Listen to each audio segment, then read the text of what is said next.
Work ಮಾಡ್ಬೋದು ಇವರು. ಹಾಗೆ ಸೆಮಿಕಂಡಕ್ಟರ್ ಫೀಲ್ಡಲ್ಲಿ ಕೂಡ ಸೆಮಿಕಂಡಕ್ಟರ್ ಚಿಪ್ಸ್ನ ಡಿಸೈನ್ ವರ್ಕ್ ಮಾಡುವಂತಹ ಅವಕಾಶ ಇರುತ್ತೆ EEE ಓದೋರಿಗೆ.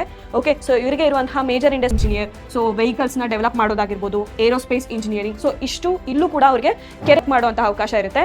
ಎಸ್, ಇವ್ರಿಗೆ ಇರುವಂತಹ ಮೇಜರ್ ಇಂಡಸ್ಟ್ರೀಸ್ ಬಗ್ಗೆ ಮಾತಾಡೋದಾದ್ರೆ farm machinery and equipment. So hello ಮಕ್ಕಳ, ವೇದಾಂತು ಕರ್ನಾಟಕ ಚಾನೆಲ್ಗೆ ಸ್ವಾಗತ. ನಾನು ನಿಮ್ಮ physics mentor Ankita. So engineering ಅಂದಿದ ತಕ್ಷಣನೇ ಎಲ್ಲರೂ ಚೂಸ್ ಮಾಡುವಂಥ branch CS because of its popularity. But ಮಕ್ಕಳ, ಇಂಜಿನಿಯರಿಂಗಲ್ಲಿ ಬೇರೆ ಬ್ರಾಂಚಸ್ ಕೂಡ ಅವೈಲೇಬಲ್ ಇರುತ್ತೆ. ಹಾಗೆಯೇ ಬೇರೆ ಬ್ರಾಂಚಸ್ಗೆ ತನ್ನದೇ ಆದ ಕೆರಿಯರ್ ಆಪರ್ಚುನಿಟೀಸ್ ಕೂಡ ಇದೆ. ಸೊ ಈ ವಿಡಿಯೋದಲ್ಲಿ ಯಾವೆಲ್ಲ ಬ್ರಾಂಚಸ್ ಇದೆ, ಹಾಗೆಯೇ ಅದಕ್ಕೆ ಇರುವಂತಹ ಕೆರಿಯರ್ ಆಪರ್ಚುನಿಟೀಸ್ ಯಾವ್ದ್ಯಾವುದು ಅಂತ ಡಿಸ್ಕಸ್ ಮಾಡೋಣ. So let's get started. So the first branch is ECE ಮಕ್ಕಳ. ಸೊ ECE ಗೊತ್ತಿದೆ ನಿಮಗೆ, electronics and communication engineering. Okay, so ಇದಕ್ಕೆ ಇರುವಂತಹ ಕೆರಿಯರ್ ಆಪರ್ಚುನಿಟೀಸ್ ಬಗ್ಗೆ ಮಾತಾಡೋದಾದ್ರೆ first is electronics engineering. Electrical ಡಿವೈಸಸ್ನ ಡಿಸೈನ್ ಮಾಡೋದಾಗಿರ್ಬೋದು, ಹಾಗೆಯೇ ಎಂಬೆಡೆಡ್ ಸಿಸ್ಟಮ್ ಇಂಜಿನಿಯರ್ ಅಂತ ಅಂದರೆ ಕಾರ್ ಹಾಗೆಯೇ TV ಇದರಲ್ಲಿ ಸಾಫ್ಟ್ವೇರ್ನ ಡೆವಲಪ್ ಮಾಡೋದಾಗಿರ್ಬೋದು. ಹಾಗೆಯೇ VLSI ಇಂಜಿನಿಯರ್ ಅಂತ ಅಂದರೆ ಇಂಟಿಗ್ರೇಟೆಡ್ ಸರ್ಕ್ಯೂಟ್ಸ್ನ ಅಥವಾ ಇಂಟಿಗ್ರೇಟೆಡ್ ಚಿಪ್ಸ್ನ ಡೆವಲಪ್ ಮಾಡೋದಾಗಿರ್ಬೋದು. ಹಾಗೆಯೇ ಟೆಲಿಕಾಮ್ ಇಂಜಿನಿಯರ್ ಅಂತಂದರೆ ಮೊಬೈಲ್ ಮತ್ತು ಕಮ್ಯುನಿಕೇಷನ್ ಫೀಲ್ಡಲ್ಲಿ ವರ್ಕ್ ಮಾಡೋದಾಗಿರ್ಬೋದು. ಹಾಗೆಯೇ ಸಾಫ್ಟ್ವೇರ್ ಪ್ರಾಡಕ್ಟ್ಸ್ನ ಡೆವಲಪ್ ಮಾಡೋದಾಗಿರ್ಬೋದು. ಇದಿಷ್ಟು ಕೆರಿಯರ್ ಆಪರ್ಚುನಿಟೀಸ್ ಅವೈಲೇಬಲ್ ಇರುತ್ತೆ ECE ಓದೋರಿಗೆ. ಸೊ ಇವರಿಗೆ ಇರುವಂತಹ ಮೇಜರ್ ಇಂಡಸ್ಟ್ರೀಸ್ ಬಗ್ಗೆ ಮಾತಾಡೋದಾದರೆ telecom industry, so that is communication ಫೀಲ್ಡಲ್ಲಿ ವರ್ಕ್ ಮಾಡ್ಬೋದು ಇವರು. ಹಾಗೆಯೇ ಸೆಮಿಕಂಡಕ್ಟರ್ ಫೀಲ್ಡಲ್ಲಿ ಕೂಡ ಸೆಮಿಕಂಡಕ್ಟರ್ ಚಿಪ್ಸ್ನ ಡಿಸೈನ್ ಮಾಡಿ ಡೆವಲಪ್ ಮಾಡೋ ಅಂಥ ಇಂಡಸ್ಟ್ರೀಸ್ಗಳಲ್ಲೂ ಕೂಡ ವರ್ಕ್ ಮಾಡ್ಬೋದು. ಹಾಗೆಯೇ ಎಲೆಕ್ಟ್ರಾನಿಕ್ಸ್ ಮ್ಯಾನುಫ್ಯಾಕ್ಚರಿಂಗ್, ಎಲೆಕ್ಟ್ರಾನಿಕ್ಸ್ ಡಿವೈಸಸ್ನ ಮ್ಯಾನುಫ್ಯಾಕ್ಚರಿಂಗ್ ಇಂಡಸ್ಟ್ರೀಸಲ್ಲೂ ವರ್ಕ್ ಮಾಡ್ಬೋದು. ಹಾಗೆಯೇ ಸಾಫ್ಟ್ವೇರ್ ಪ್ರಾಡಕ್ಟ್ನ ಡಿಸೈನ್ ಮಾಡಿ ಡೆವಲಪ್ ಮಾಡೋ ಅಂತಹ ಫೀಲ್ಡಲ್ಲಿ ಕೂಡ ಇವರು ವರ್ಕ್ ಮಾಡ್ಬೋದು. ಹಾಗೆಯೇ ಏರೋಸ್ಪೇಸ್ ಫೀಲ್ಡಲ್ಲಿ ಕೂಡ ಇವರು ವರ್ಕ್ ಮಾಡ್ಬೋದು. ಸೊ ಮುಂದೆ AI ಹಾಗೆಯೇ 5G ಇದೆಲ್ಲ ರ್ಯಾಪಿಡ್ ಆಗಿ ಗ್ರೋತ್ ಆಗ್ತಿರೋದ್ರಿಂದ ಸೊ ಇವರಿಗೆ ಮುಂದೆನೂ ಕೂಡ ಆಪರ್ಚುನಿಟೀಸ್ ಇದ್ದೇ ಇರುತ್ತೆ ಮಕ್ಕಳ. Okay, so the next branch is EEE. Okay, so EEE ಅಂತ ಅಂದರೆ ಗೊತ್ತೇ ಇದೆ ನಿಮಗೆ, electrical and electronics engineering. So ಇವರಿಗೆ ಇರುವಂತಹ ಕೆರಿಯರ್ ಆಪರ್ಚುನಿಟೀಸ್ ಬಗ್ಗೆ ಮಾತಾಡೋದಾದರೆ ಮಕ್ಕಳ, ಸೊ ಇವರು ಎಲೆಕ್ಟ್ರಿಕಲ್ ಇಂಜಿನಿಯರ್ ಆಗಿ ಕೂಡ ವರ್ಕ್ ಮಾಡ್ಬೋದು. ಸೊ ಎಲೆಕ್ಟ್ರಿಕಲ್ ಸಿಸ್ಟಮ್ನ ಮ್ಯಾನೇಜ್ ಮಾಡೋದಾಗಿರ್ಬೋದು, ಅದರಲ್ಲಿ ವರ್ಕ್ ಮಾಡೋದಾಗಿರ್ಬೋದು. ಹಾಗೆಯೇ ಪವರ್ ಸಿಸ್ಟಮ್ ಇಂಜಿನಿಯರ್ ಅಂತಂದರೆ ಪವರ್ ಜನ್ರೇಷನ್ ಹಾಗೆಯೇ ಡಿಸ್ಟ್ರಿಬ್ಯೂಷನ್ ಅಲ್ಲಿ ಕೂಡ ವರ್ಕ್ ಮಾಡ್ಬೋದು. ಹಾಗೆಯೇ ಪವರ್ ಎಲೆಕ್ಟ್ರಾನಿಕ್ಸ್ ಇಂಜಿನಿಯರ್ ಅಂತ ಅಂದರೆ UPS ಆಗಿರ್ಬೋದು, ಹಾಗೆಯೇ ಇನ್ವರ್ಟರ್ ಇದನ್ನೆಲ್ಲ ಡಿಸೈನ್ ಮಾಡಿ ಡೆವಲಪ್ ಮಾಡೋದಾಗಿರ್ಬೋದು. ಹಾಗೆಯೇ ಕಂಟ್ರೋಲ್ ಸಿಸ್ಟಮ್ ಇಂಜಿನಿಯರ್ ಆಗಿ ವರ್ಕ್ ಮಾಡ್ಬೋದು. ಹಾಗೆಯೇ ರಿನ್ಯೂವೇಬಲ್ ಎನರ್ಜಿ ಇಂಜಿನಿಯರ್ ಅಂತ ಅಂದರೆ ಸೋಲಾರ್ ಆಗಿರ್ಬೋದು, ಹಾಗೆಯೇ ವಿಂಡ್ ಪವರ್ ಈ ಥರ ಫೀಲ್ಡಲ್ಲಿ ಕೂಡ ಇವರು ವರ್ಕ್ ಮಾಡ್ಬೋದು. ಹಾಗೆಯೇ EV system engineer which is a fast growing industry ಮಕ್ಕಳ. ಇತ್ತೀಚೆಗೆ ಇರುವಂತಹ EV electrical vehicles. Okay, so this is the fast growing industry. ಅದನ್ನು EVನ ಡಿಸೈನ್ ಮಾಡಿ ಡೆವಲಪ್ ಮಾಡೋದಾಗಿರ್ಬೋದು. ಹಾಗೆಯೇ ಮೇಂಟೆನೆನ್ಸ್ ಇಂಜಿನಿಯರ್ ಅಂತ ಅಂದರೆ ಸೊ ಎಲೆಕ್ಟ್ರಿಕಲ್ ಸಿಸ್ಟಮ್ಸ್ನ ಮೇಂಟೈನ್ ಮಾಡೋದಾಗಿರ್ಬೋದು. ಗವರ್ನಮೆಂಟ್ ಇಂಜಿನಿಯರ್ ಅಂತ ಅಂದರೆ ಸೊ ಫಾರ್ ಎಕ್ಸಾಂಪಲ್ KEB ಆಗಿರ್ಬೋದು, ಹಾಗೆಯೇ ರೈಲ್ವೆ, ಬೆಸ್ಕಾಮ್. ಓಕೆ, ಸೊ ಇಲ್ಲೆಲ್ಲ ವರ್ಕ್ ಮಾಡುವಂತಹ ಅವಕಾಶ ಇರುತ್ತೆ EEE ಓದೋರಿಗೆ. ಓಕೆ, ಸೊ ಇವರಿಗೆ ಇರುವಂತಹ ಮೇಜರ್ ಇಂಡಸ್ಟ್ರೀಸ್ ಬಗ್ಗೆ ಮಾತಾಡೋದಾದರೆ the first one is power generation and distribution. Already ಹೇಳಿದ್ನಲ್ಲ ನಾನು, KEB, ಬೆಸ್ಕಾಮ್ ಇಲ್ಲೆಲ್ಲ ವರ್ಕ್ ಮಾಡುವಂತಹ ಅವಕಾಶ ಇರುತ್ತೆ ಇವ್ರಿಗೆ. ಹಾಗೆಯೇ ರಿನ್ಯೂವೇಬಲ್ ಎನರ್ಜಿ, ಸೋಲಾರ್ ಮತ್ತು ವಿಂಡ್ ಪವರ್ ಜನ್ರೇಷನ್ ಅಲ್ಲೂ ಕೂಡ ಇವರು ವರ್ಕ್ ಮಾಡುವಂಥ ಅವಕಾಶ ಇರುತ್ತೆ. ಹಾಗೆಯೇ ಎಲೆಕ್ಟ್ರಿಕಲ್ ವೆಹಿಕಲ್ಸ್, ಆಲ್ರೆಡಿ ಹೇಳಿದೆ ಇದು ಫಾಸ್ಟ್ ಗ್ರೋಯಿಂಗ್ ಇಂಡಸ್ಟ್ರಿ ಅಂತ ಅಲ್ವಾ ಮಕ್ಕಳ. ಸೊ ಎಲೆಕ್ಟ್ರಿಕಲ್ ವೆಹಿಕಲ್ಸ್ನ ಡಿಸೈನ್ ಮಾಡಿ ಡೆವಲಪ್ ಮಾಡುವಂಥ ಇಂಡಸ್ಟ್ರೀಸಲ್ಲಾಗಿರ್ಬೋದು. ಹಾಗೆಯೇ ಆಟೋಮೇಷನಲ್ಲೂ ಕೂಡ ವರ್ಕ್ ಮಾಡುವಂಥ ಅವಕಾಶ ಇರುತ್ತೆ. ಹಾಗೆಯೇ ಎಲೆಕ್ಟ್ರಿಕಲ್ ಎಕ್ವಿಪ್ಮೆಂಟ್ ಮ್ಯಾನುಫ್ಯಾಕ್ಚರಿಂಗ್ ಅಂತ ಅಂದರೆ ಸೊ ಎಲೆಕ್ಟ್ರಿಕಲ್ ಡಿವೈಸಸ್ನ ಮ್ಯಾನುಫ್ಯಾಕ್ಚರ್ ಮಾಡುವಂತಹ ಇಂಡಸ್ಟ್ರೀಸಲ್ಲಾಗಿರ್ಬೋದು. ಹಾಗೆಯೇ government and public sector, already ಹೇಳಿದ್ನಲ್ಲ KEB, ಬೆಸ್ಕಾಮ್, ರೈಲ್ವೆ ಇಲ್ಲೂ ಕೂಡ ಅವ್ರಿಗೆ ವರ್ಕ್ ಮಾಡುವಂತಹ ಅವಕಾಶ ಇರುತ್ತೆ ಮಕ್ಕಳ. ಸೊ ಮುಂದೆ EV ಇದೆಲ್ಲ ತುಂಬ ಫಾಸ್ಟ್ ಗ್ರೋಯಿಂಗ್ ಇಂಡಸ್ಟ್ರೀಸ್ ಆಗಿರೋದ್ರಿಂದ ಸೊ ಇವರಿಗೆ ಖಂಡಿತವಾಗ್ಲೂ ಅವಕಾಶ ಇದ್ದೇ ಇರುತ್ತೆ ಮಕ್ಕಳ ಮುಂದೆನೂ ಕೂಡ. ಹಾಗೆಯೇ ರಿನ್ಯೂವೇಬಲ್ ಎನರ್ಜಿ ಇದೆಯಲ್ಲ, ಸೊ ಮುಂದೆನೂ ಕೂಡ ನಾವು ರಿನ್ಯೂವೇಬಲ್ ಎನರ್ಜಿ ಮೇಲೆ ಜಾಸ್ತಿ ಡಿಪೆಂಡ್ ಆಗೋದ್ರಿಂದ ಸೊ ಇವರಿಗೆ ಅವಕಾಶ ಇದ್ದೇ ಇರುತ್ತೆ ಮುಂದೆನೂ ಕೂಡ. ಓಕೆನಾ.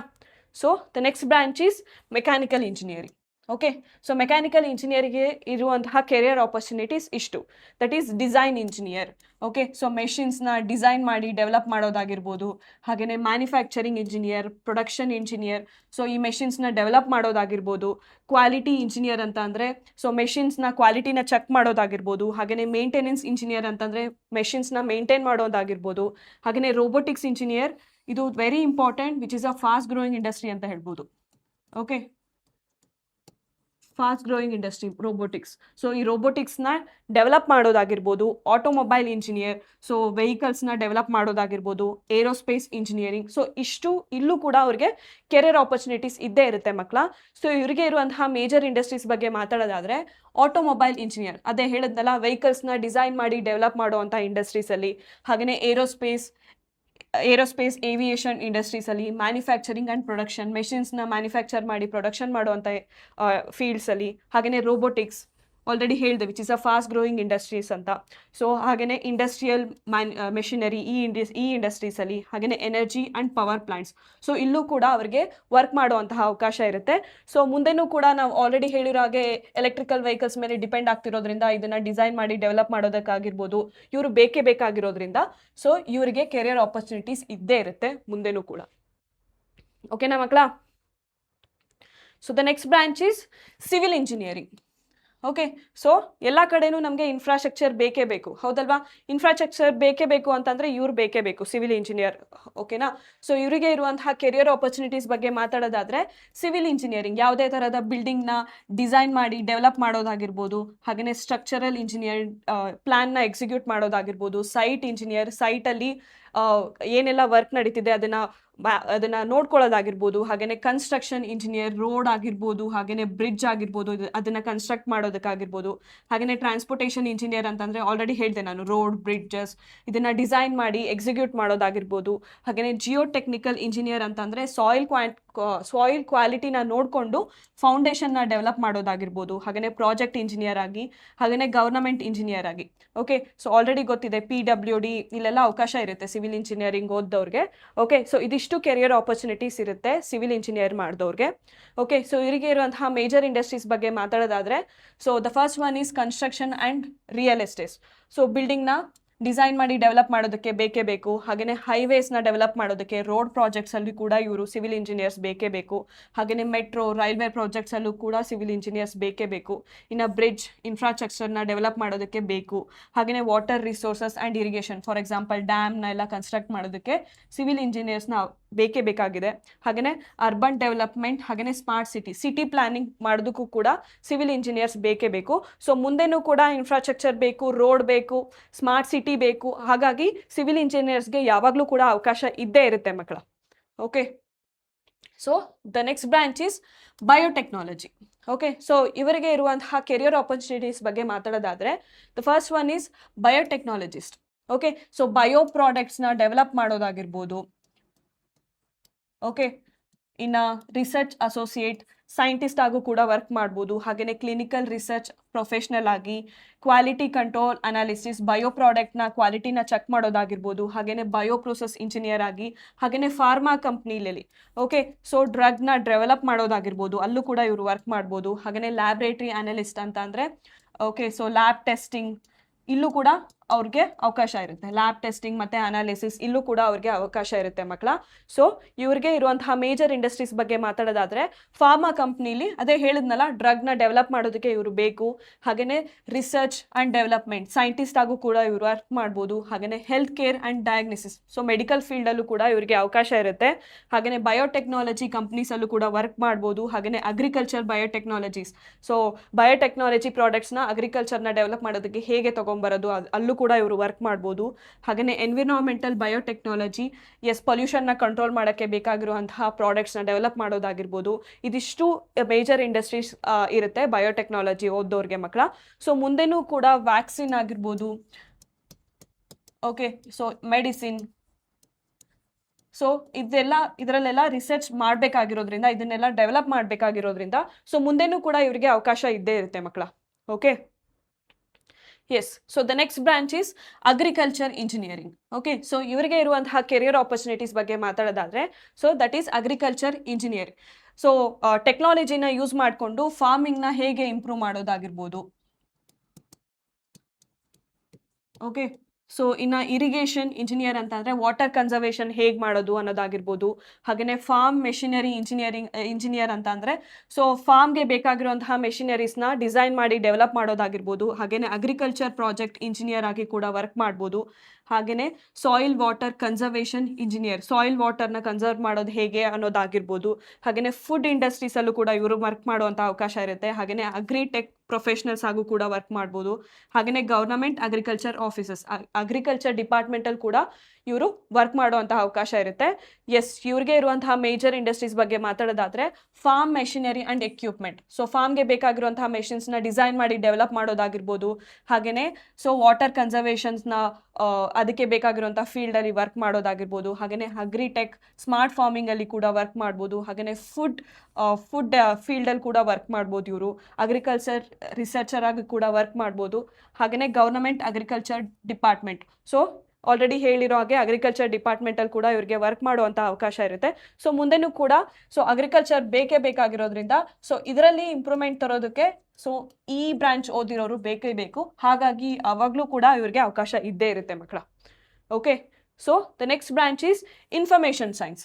Okay, which is very similar to CS. CS ಗೆ ಏನೆಲ್ಲ ಅವಕಾಶ ಇರುತ್ತೆ ಅದೇ ಸೇಮ್ ಅವಕಾಶ IS ಓದಿರೋರ್ಗೂ ಇರುತ್ತೆ.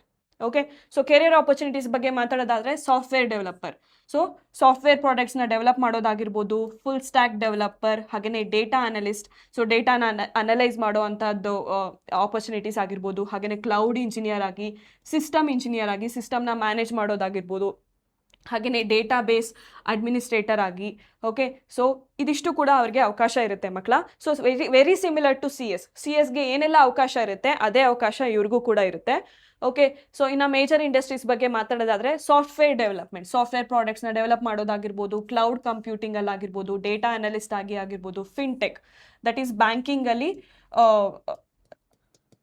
ಪ್ರಾಡಕ್ಟ್ಸ್ನ ಸಾಫ್ಟ್ವೇರ್ ಪ್ರಾಡಕ್ಟ್ಸ್ನ ಡೆವಲಪ್ ಮಾಡೋದಾಗಿರ್ಬೋದು. ಇ ಕಾಮರ್ಸ್ ಅಂತ ಅಂದರೆ ಆನ್ಲೈನ್ ಬಿಸ್ನೆಸ್ಸಲ್ಲಿ ಪ್ರಾಡಕ್ಟ್ಸ್ನ ಡೆವಲಪ್ ಮಾಡೋದಾಗಿರ್ಬೋದು. ಹಾಗೆಯೇ ಪ್ರಾಡಕ್ಟ್ ಡೆವಲಪ್ಮೆಂಟ್, ಸೊ ಇದಿಷ್ಟರಲ್ಲೂ ಅವಕಾಶ ಇರುತ್ತೆ ಮಕ್ಕಳ. ಸೊ ಆಲ್ರೆಡಿ ಹೇಳಿರೋ ಹಾಗೆ CS ಗೆ ಎಷ್ಟು ಡಿಮ್ಯಾಂಡ್ ಇರುತ್ತೋ ಅಷ್ಟೇ ಡಿಮ್ಯಾಂಡ್ IS ಅವ್ರಿಗೂ ಇರುತ್ತೆ. ಸೊ ಏನೆಲ್ಲ ಅವಕಾಶ CS ಅವ್ರಿಗೂ ಇರುತ್ತೋ ಅಷ್ಟೇ ಅವಕಾಶ IS ಅವ್ರಿಗೂ ಇರುತ್ತೆ ಮಕ್ಕಳ. Okay, so the next branch is cyber security, which is very very fast growing industry right now. Okay, so ಇತ್ತೀಚೆಗೆ ಇರುವಂತಹ one of the fast growing industry ಅಂತ ಹೇಳ್ಬೋದು. ಓಕೆ, ಸೊ ಇವರಿಗೆ ಇರುವಂತಹ ಕೆರಿಯರ್ ಆಪರ್ಚುನಿಟೀಸ್ ಬಗ್ಗೆ ಮಾತಾಡೋದಾದ್ರೆ first one is cyber security analyst. Okay, so ಏನೆಲ್ಲ companies data ಇರುತ್ತೆ ಅದನ್ನ ಸೆಕ್ಯೂರ್ ಮಾಡೋದಾಗಿರ್ಬೋದು. ಓಕೆ, ಇನ್ನು ಸೆಕ್ಯೂರಿಟಿ ಆಪರೇಷನಿಸ್ ಸೆಂಟರ್ ಅಂತ ಅಂದರೆ ಥ್ರೆಟ್ನ ಅನಲೈಸ್ ಮಾಡೋದಾಗಿರ್ಬೋದು. ಹಾಗೆಯೇ ಪೆನೆಟ್ರೇಷನ್ ಟೆಸ್ಟರ್, ಸೆಕ್ಯೂರಿಟಿ ಕನ್ಸಲ್ಟೆಂಟ್, ಹಾಗೆಯೇ ಇನ್ಸಿಡೆಂಟ್ ರೆಸ್ಪಾನ್ಸ್ ಅನಲಿಸ್ಟ್ ಅಂತ ಅಂದರೆ ಸೊ ಅಕಸ್ಮಾತ್ ಸೈಬರ್ ಕ್ರೈಮ್ ಆಯಿತು ಅಂತಂದರೆ ಅದನ್ನು ಹ್ಯಾಂಡಲ್ ಮಾಡೋದಾಗಿರ್ಬೋದು. ಹಾಗೆಯೇ ಕ್ಲೌಡ್ ಸೆಕ್ಯೂರಿಟಿ ಅಸೋಸಿಯೇಟ್ ಆಗಿ, digital forensic analyst, security engineer, so companies ಡೇಟಾಗೆ ಪ್ರೊಟೆಕ್ಟ್ ಮಾಡೋದಾಗಿರ್ಬೋದು. ಓಕೆ, ಸೊ ಇದಿಷ್ಟು ಅವಕಾಶ ಇರುತ್ತೆ ಮಕ್ಕಳ ಸೈಬರ್ ಸೆಕ್ಯೂರಿಟಿ ಓದೋರಿಗೆ. ಓಕೆ, ಇವರಿಗೆ ಇರುವಂತಹ ಮೇಜರ್ ಇಂಡಸ್ಟ್ರೀಸ್ ಬಗ್ಗೆ ಮಾತಾಡೋದಾದ್ರೆ ಬ್ಯಾಂಕಿಂಗ್ ಮತ್ತು ಫೈನಾನ್ಷಿಯಲ್ ಸರ್ವಿಸ್, ಸೊ ಫೈನಾನ್ಷಿಯಲ್ ಡೇಟಾನ ಪ್ರೊಟೆಕ್ಟ್ ಮಾಡೋದಾಗಿರ್ಬೋದು. ಓಕೆ, ಸೊ ಇನ್ನು ಕ್ಲೌಡ್ ಕಂಪ್ಯೂಟಿಂಗ್ ಇಂಡಸ್ಟ್ರೀಸಲ್ಲಿ ಹೆಲ್ತ್ ಕೇರ್ ಅಂತ ಅಂದರೆ ಪೇಷಂಟ್ಸ್ ಡೇಟಾನ ಪ್ರೊಟೆಕ್ಟ್ ಮಾಡೋದಾಗಿರ್ಬೋದು. ಪೇಷಂಟ್ಸ್ ಡೇಟಾನ ಪ್ರೊಟೆಕ್ಟ್ ಮಾಡೋದು. ಹಾಗೆಯೇ ಇ ಕಾಮರ್ಸ್, ಸೊ ಆನ್ಲೈನ್ ಬಿಸ್ನೆಸ್ಸಲ್ಲಿ ಪೇಮೆಂಟ್ಸ್ ಆಗೋದು, ಇದನ್ನೆಲ್ಲ ಈ ಎಲ್ಲ ಡೇಟಾನ ಪ್ರೊಟೆಕ್ಟ್ ಮಾಡೋದಾಗಿರ್ಬೋದು. ಹಾಗೆಯೇ government and public sector, so ನೇಷನ್ಗೆ ಬೇಕಾಗಿರುವಂತಹ ಇನ್ಫಾರ್ಮೇಷನ್ನ ಪ್ರೊಟೆಕ್ಟ್ ಮಾಡೋದಾಗಿರ್ಬೋದು. IT ಆ್ಯಂಡ್ ಟೆಕ್ನಾಲಜಿಕಲ್ ಕಂಪನೀಸ್, ಇಲ್ಲೂ ಕೂಡ ಅವ್ರಿಗೆ ವರ್ಕ್ ಮಾಡುವಂಥ ಅವಕಾಶ ಇರುತ್ತೆ. ಸೊ ಮುಂದೆನೂ ಕೂಡ ಎಲ್ಲ ಕಂಪ್ನೀಸ್ಗೂ ಕೂಡ ಸೆಕ್ಯೂರಿಟಿ ಬೇಕಾಗಿರೋದ್ರಿಂದ, ಸೈಬರ್ ಸೆಕ್ಯೂರಿಟಿ ಬೇಕಾಗಿರೋದ್ರಿಂದ ಆ್ಯಂಡ್ ಇತ್ತೀಚೆಗೆ ಸೈಬರ್ ಕ್ರೈಮ್ ಕೂಡ ತುಂಬ ಜಾಸ್ತಿ ಆಗಿರೋದ್ರಿಂದ so this is one of the fastest growing industry ಅಂತ ಹೇಳ್ಬೋದು ಮಕ್ಕಳ.